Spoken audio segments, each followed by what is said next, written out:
بسم اللہ الرحمن الرحیم نحمده ونستعینه ونصلی علی رسولہ الکریم۔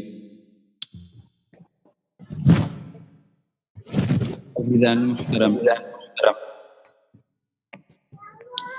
ہماری بات چل رہی تھی رسول اللہ صلی اللہ علیہ وسلم نے جو فضائل سنائے ہیں رمضان مبارک کے، تو رمضان کا مہینہ کن کن فضائل کا حامل ہے۔ تو کل چند باتیں عرض کی تھیں، آج بھی انہی میں سے جو چند باتیں رہ گئی تھیں، چند فضائل، انہی کو عرض کرتا ہوں۔ رسول اللہ صلی اللہ علیہ وسلم کا ارشاد مبارک ہے، لو یعلم العباد ما فی رمضان لتمنت امتی ان یکون رمضان السنۃ کلھا۔ اگر بندوں کو معلوم ہو جائے کہ رمضان کیا چیز ہے، کن فضائل کا حامل ہے، اور رمضان کس قدر قیمتی شے ہے، تو آپ صلی اللہ علیہ وسلم فرماتے ہیں کہ میری امت یہ تمنا کرے گی کہ سارا سال رمضان ہی رہے۔ اس سے معلوم ہوا کہ رمضان المبارک کس قدر قیمتی چیز ہے، اور کیسا نیکیوں کا موسم بہار ہے، اور اللہ سے قریب ہونے کا کتنا بڑا سبب ہے، اللہ کی رضا کے حاصل کرنے کا کتنا بڑا سبب ہے۔ جس کی زندگی میں رمضان مبارک آ گیا ہے، اللہ تعالیٰ نے ان تمام باتوں کا موقع اسے عطا فرما دیا ہے۔ اور حقیقت یہ ہے کہ جتنی بھی باتیں احادیث میں ذکر کی گئی ہیں، وہ سب ہمیں سمجھانے کے لیے ہیں۔ اس کی حقیقت جب سامنے آئے گی آنکھیں بند ہونے کے بعد، اس وقت آدمی کو حقیقت میں اندازہ ہوگا کہ یہ رمضان مبارک اور اس میں اعمال صالحہ کے ذریعے سے اللہ کا تقرب کتنی بڑی چیز تھی، ہم اس کو کتنا حاصل کر آئے اور کتنا اس کو ضائع کر آئے۔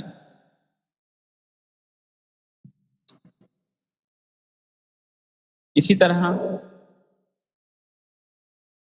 اس رمضان مبارک کے عشرے ہیں، 3 عشرے ہر مہینے کے ہوتے ہیں، مگر اس رمضان کے عشروں کا یہ حال ہے کہ پہلا عشرہ خالص اللہ کی رحمت کو لوٹنے کا ہے، جسے رحمت کا عشرہ کہا گیا ہے، اور دوسرا عشرہ اس رحمت کے ساتھ مغفرت بھی جڑ جاتی ہے، اور مغفرت کے عام حصول کا عشرہ شمار کیا گیا ہے، یعنی جس کا نام ہی پڑ گیا کہ یہ مغفرت کا عشرہ ہے۔ یہ 10 دن مغفرت مانگنے کے ہیں، اور عام مغفرت کے اللہ کی جانب سے ہیں۔ اسی طرح ایک اور عشرہ، تیسرا عشرہ، اس میں تو اللہ کی رحمت ایسی عام ہو جاتی ہے کہ رحمت بھی ساتھ ہو گئی اور مغفرت بھی ہو گئی، تو اب جہنم سے خلاصی کا پروانہ بھی مل جاتا ہے۔ یہ فضیلت کسی اور مہینے کو حاصل نہیں ہے۔ اسی طرح اس کو برکتوں کا مہینہ کہا گیا ہے، اور آپ صلی اللہ علیہ وسلم نے فرمایا کہ برکتوں کا مہینہ آ رہا ہے، اس کو خوش آمدید ہو، ایسے مہمان کا جو آنے والا ہے اکرام کرو۔ یعنی یہ مہینہ برکتوں کا ہے، اللہ کی رحمت و برکت و عمل صالحہ کے ساتھ ہے ہی، مگر خاص نام لے کر اس مہینے کو برکتوں کا مہینہ کہا جا رہا ہے۔ اس کا مطلب ہے کچھ خصوصی برکتیں ہیں جو اپنے بندوں پر اللہ تعالیٰ نازل فرماتے ہیں، اور یہ فضیلت بھی ایسی ہے جو کسی اور مہینے کو حاصل نہیں ہے۔ اسی طرح ایک حدیث میں آتا ہے کہ یہ مہینہ نیکیوں کا ہے، اللہ تعالیٰ اس میں تمہارے نیکیوں میں ایک دوسرے سے بڑھنے کو دیکھتے ہیں، یعنی اللہ تعالیٰ بندوں کو دیکھتے ہیں کون کون لگا ہوا ہے اس مہینے میں نیکیوں میں آگے بڑھنے۔ آگے بڑھنا کیا ہے؟ اللہ کے قریب ہونے میں، اللہ کا قرب چاہنے میں، اللہ کی محبت کو حاصل کرنے میں کون دوڑ لگا رہا ہے، کون دوسرے سے آگے بڑھنا چاہتا ہے؟ اور یہی نہیں، اللہ تعالیٰ اس پر فرشتوں کے سامنے فخر کرتے ہیں کہ دیکھو یہ میرے بندے میرے قرب کو حاصل کرنے کے لیے کیسے ایک دوسرے سے آگے بڑھنے کی کوشش کر رہے ہیں۔ اسی لیے حضور صلی اللہ علیہ وسلم نے ایک اور بات فرمائی کہ اللہ تعالیٰ کو اپنی ذات کو دکھاؤ بھلائی کر کے، یعنی اللہ کو اپنی نیکی دکھاؤ۔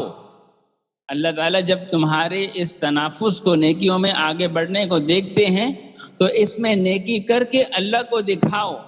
جسے ہمارے ہاں عام زبان میں تھوڑی ہلکی بات ہے مگر سمجھانے کے لیے عرض کرتا ہوں کہ نمبر بڑھانے کا موقع ہے، اللہ کے سامنے نمبر بڑھ رہے ہیں، اللہ تعالیٰ اس کو دیکھ کر خوش ہو رہے ہیں اور فرشتوں کے سامنے فخر کے طور پر بیان کر رہے ہیں کہ دیکھو میرے بندے کیسے مجھ تک پہنچنے میں اعمال ایک دوسرے سے آگے بڑھ کر رہے۔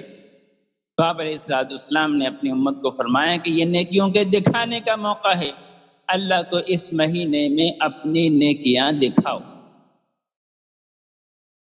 تو اس مہینے میں اللہ نیکی دیکھتے ہیں تو ہمیں اپنی نیکیوں کو اللہ کو دکھانا چاہیے۔ اور کوئی حرج نہیں کہ آدمی اگر یوں کہے اللہ سے کہ اللہ میں یہ نماز آپ کے لیے پڑھ رہا ہوں، اے اللہ آپ اس کو قبول فرمائیں، اے اللہ میں ذکر آپ کے لیے کر رہا ہوں، یا اللہ اللہ یہ میری تلاوت آپ کے لیے ہے، یا اللہ میری نوافل آپ کے لیے ہیں، یا اللہ یہ میرا روزہ آپ ہی کے لیے تو ہے۔ ایک بزرگ کے بارے میں اپنے بڑوں سے سنا کہ وہ اچھے سے کپڑے پہنتے تھے، اور جیسے آدمی جو ہے جیسے آدمی کیا کرتا ہے کہ اپنے کسی چاہنے والے کو تیار ہو کر سج دھج کر دکھاتا ہے، کہتا ہے میں کیسا لگ رہا ہوں۔ تو ایک اللہ والے تھے جو اپنے آپ کو سجاتے تھے، اچھے کپڑے پہنتے تھے، تیار ہوتے تھے اور پوچھتے تھے یا اللہ میں کیسا لگ رہا ہوں۔ یہ محبت کی باتیں ہیں۔ تو بہرحال ہم اللہ کو دکھائیں کہ یا اللہ یہ تلاوت آپ کے لیے ہے، یا اللہ آپ اس کو قبول فرما لیں۔ تو یہ نیکیوں کے دکھانے کا موقع ہے۔ اسی لیے حضور صلی اللہ علیہ وسلم نے فرمایا کہ حقیقت میں بدبخت وہ ہے، بدبخت کون ہے؟ وہ ہے جو اس مہینے میں اللہ کی رحمت سے محروم رہے۔ اسی طرح یہ مہینہ اجر و ثواب کے بڑھ جانے کا مہینہ ہے۔ کوئی بھی عمل خیر آدمی کرتا ہے جو نفل درجے کا ہے، اس پر اللہ کا تقرب وہ کتنا؟ جو فرض کے برابر ہے۔ ایسا ہے جیسے فرض سے تقرب حاصل کیا ہے غیر رمضان، اسی طرح رمضان میں نفل سے وہ تقرب، وہ اللہ کا تعلق حاصل ہوتا ہے۔ اس کا مطلب یہ ہوا کہ یہ مہینہ نوافل کو خوب کرنے کا ہے، اور نوافل کا یہ مطلب نہیں ہے کیونکہ حدیث میں نفل نہیں، یعنی کوئی بھی عمل خیر آدمی کرے جو نفلی درجے کا ہو، چاہے وہ صدقہ ہو، چاہے وہ تلاوت ہو، چاہے وہ ذکر ہو، چاہے وہ نوافل ہو، فرائض کے علاوہ نمازیں ہوں، کوئی بھی عمل آدمی کرے، کسی مسلمان کی مدد کرے، کسی مسلمان کی خدمت کرے، کسی مسلمان کا تعاون کرے، اپنے گھر والوں کے ساتھ تعاون کرے، کچھ بھی کرے، نفل کوئی بھی عمل کرے، وہ فرض کے برابر اللہ کے قریب کرنے والا ہے۔ اور اسی طرح دوسری بات کیا کہ اگر فرض کرے تو 70 گنا، ایک فرض 70 گنا زیادہ بڑھا کر اس کا ثواب دیا جاتا ہے، اور یہ کسی اور مہینے میں نہیں ہے۔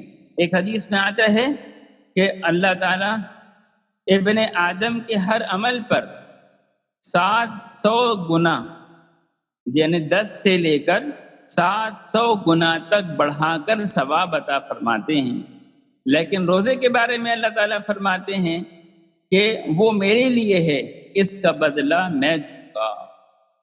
کہ اس نے میرے لیے اپنی خواہش اور کھانے کو چھوڑے رکھا.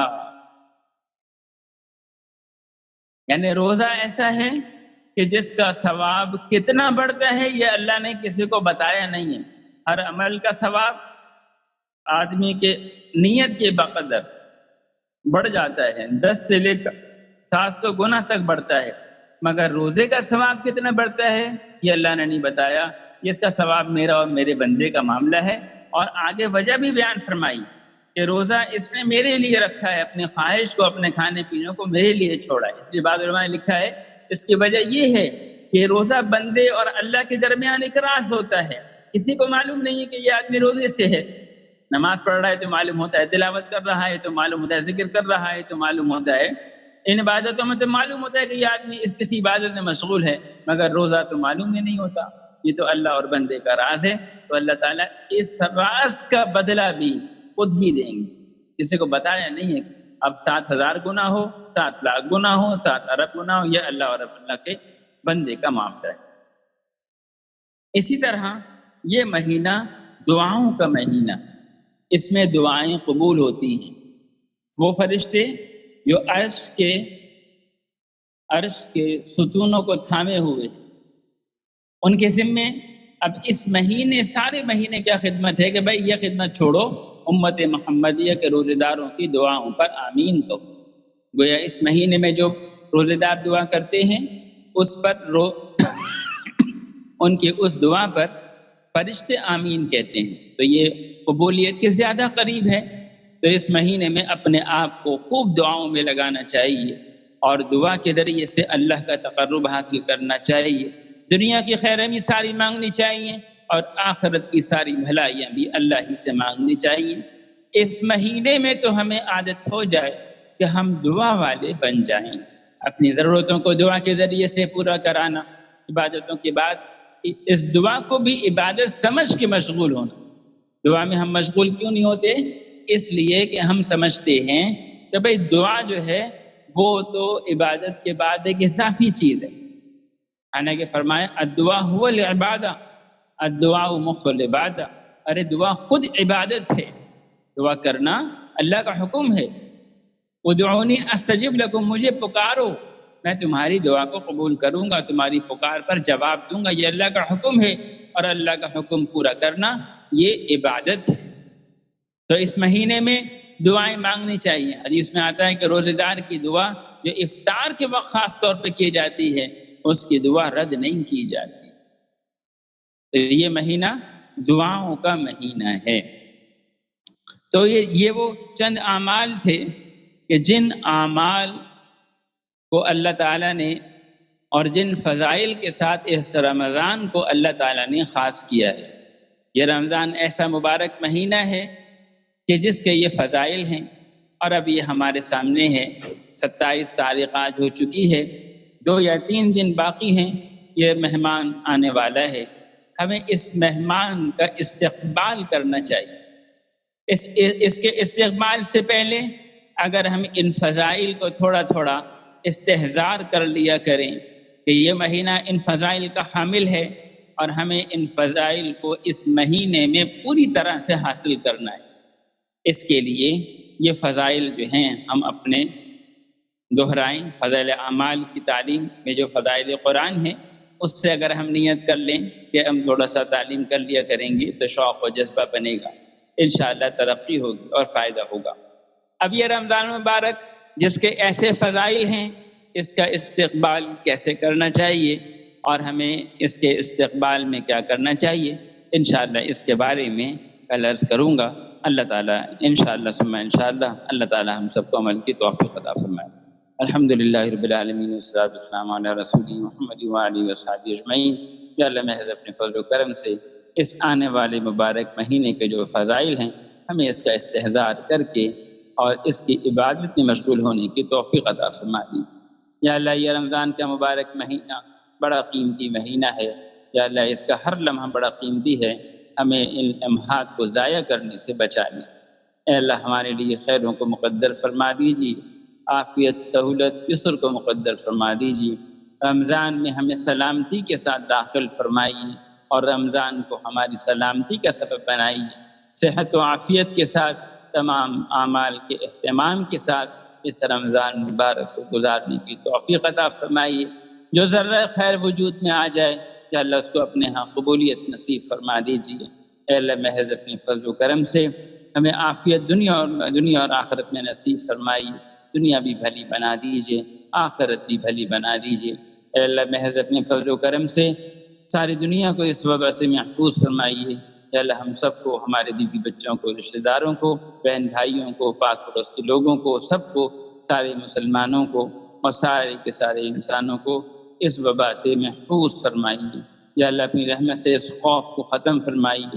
یا اللہ اس کی حقیقت کیا ہے یہ آپ کے علم میں ہے، بس اپنی رحمت سے ہمیں عافیت نصیب فرمائیے اور دوبارہ سے کاروبار زندگی کو جلد سے جلد شروع فرمائیے۔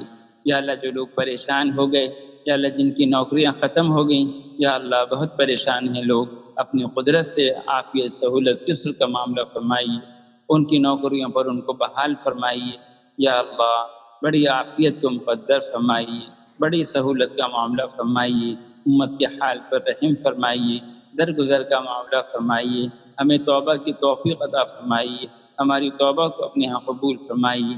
یا اللہ یہ بچے اور عورتیں ہیں، یا اللہ ان معصوموں کی برکت سے یا اللہ امت پر سے آیا ہوا عذاب دور فرما دیجیے، ایک تکلیف کو دور فرما دیجیے۔ یا اللہ اس وبا سے محفوظ فرما دیجیے۔ یا اللہ مسجدوں کی رونقوں کو بحال فرمائیے، ان قیود و بند کے ساتھ جو قید و بند کے ساتھ جو مسجدیں کھلی ہیں، یا اللہ اپنی رحمت سے مسجدوں کو بند ہونے سے محفوظ فرمائیے۔ حرمین شریفین کے اندر بھی یا اللہ تراویح کو قائم فرمائیے۔ یا اللہ ہمارے پیارے نبی صلی اللہ علیہ وسلم جو خیریں آپ سے مانگی ہم سب کو ساری امت کو عطا فرمائیے، جن شروع سے بنا چاہیے ہم سب کو ساری امت کو بنا نصیب فرما دیجیے۔ محض اپنے فضل و کرم سے ہماری دعاؤں کو قبول فرما دیجیے۔ صلی اللہ تعالی علی خیر خلقہ محمد و آلہ و صحبہ اجمعین، آمین برحمتہ۔